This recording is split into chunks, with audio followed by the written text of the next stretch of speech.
film avec mon ami José Dayan et ma belle Fanny Ardant.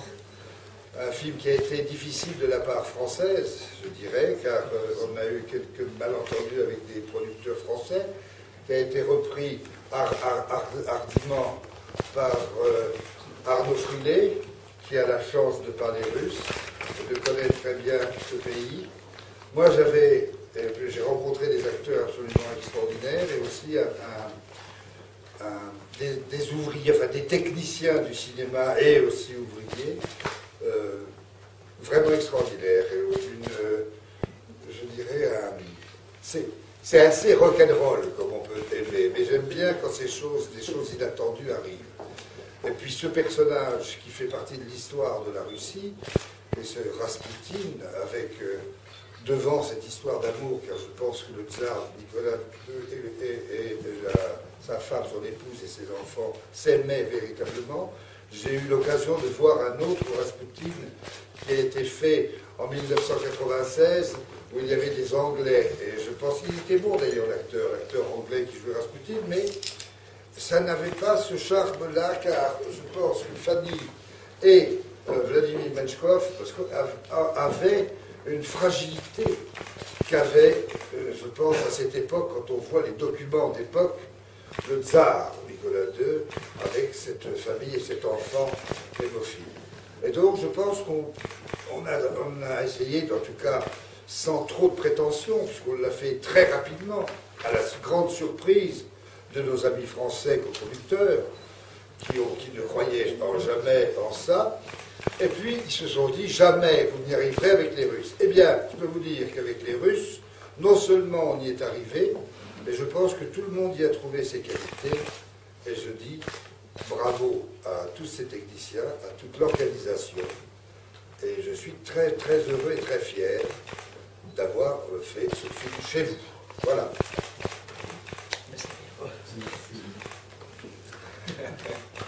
Madame Dayan, peut-être quelques mots quand même. Oui, eh bien, moi, Rasputin m'est arrivé dessus comme une espèce de boomerang, parce que je n'étais pas prévue au départ sur ce film-là.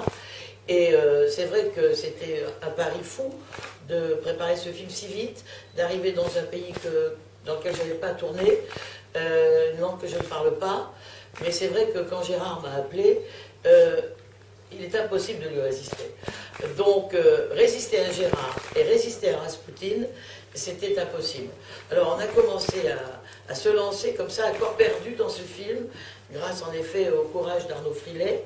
Et puis au début, donc le casting, pour moi, c'était Gérard, bien sûr, et j'ai pensé à Fanny pour la tsarine.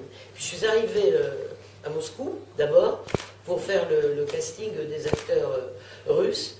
Et en particulier, un des premiers acteurs que j'ai rencontré, c'est Philippe Yankovsky. Et j'étais tout de suite séduite par lui. Je trouve que c'est un acteur magnifique, en plus je trouve d'une beauté extrême et d'une grande élégance et aristocratie. Et je pensais donc qu'il était le Yusupov idéal, bien qu'il ait tué mon Rasputin chéri. Non, je n'ai jamais tourné en Russie. J'étais venue plusieurs fois. Et je trouve que la meilleure façon de connaître un pays, c'est d'y travailler. Et moi, ma joie d'être à Saint-Pétersbourg, d'aller tous les jours en voiture. Pendant un temps, j'ai fait partie de cette ville et d'être la tsarine. J'aime la Russie pour son bonheur et son malheur, pour son histoire, pour ses poètes, pour ses musiciens. Donc, j'ai le souvenir de mon séjour à Saint-Pétersbourg comme des vacances. Parce que c'était quand même une aventure très particulière de voir arriver des Français qui veulent faire un film sur un personnage russe.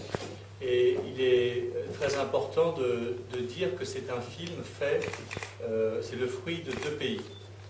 Depuis l'écriture, on a travaillé main dans la main avec nos partenaires russes pour arriver à faire une histoire. On n'est pas dans un film documentaire, mais à faire une histoire qui puisse répondre aux attentes et aussi répondre à des questions que aussi bien les Russes que les Français peuvent se poser sur ce personnage.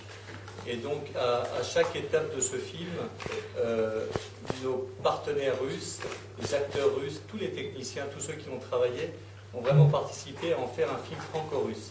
Et c'est pour ça que pour moi, cette expérience est unique, parce qu'il doit être vu comme un film russe. Et comme J'avais toujours cette obsession de Rasputin, car j'étais élevé un peu dans un milieu où il y avait des Rasputines, avec des tempéraments aussi. Moi, ce que j'ai donné, j'ai essayé. J'ai pas voulu faire un peu comme tout ce que j'avais imaginé du Rasputin ou de l'âme russe quand on décrit, quand on voit des traductions russes, français de Dostoïevski, de ses tempéraments, de cette comment dire, difficulté d'être entre l'Orient et l'Occident. Enfin, tout ce qui fait l'âme russe, quoi. Ce qui fait ces lourds tempéraments. J'avais envie d'être plus mystique et un peu plus léger que ça. Et parfois, je voyais des acteurs qui me reprochaient, sauf des acteurs comme qui avaient.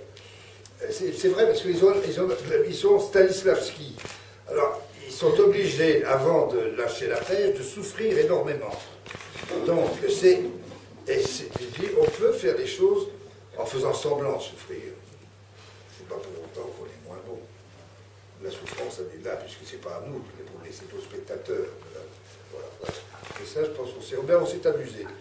Et puis, je tiens à saluer quand même, c'est vrai que j'ai une grande nostalgie, que c'est un pays qui a du souffle, qui a beaucoup de souffle, et qui est extrêmement attachant. Attachant par tous ses défauts, et par toutes ses qualités, par tous ses artistes, par toute cette vie qui soulève et qui le dérange aussi. Et moi, je me sens un peu, j'ai un tempérament un peu russe.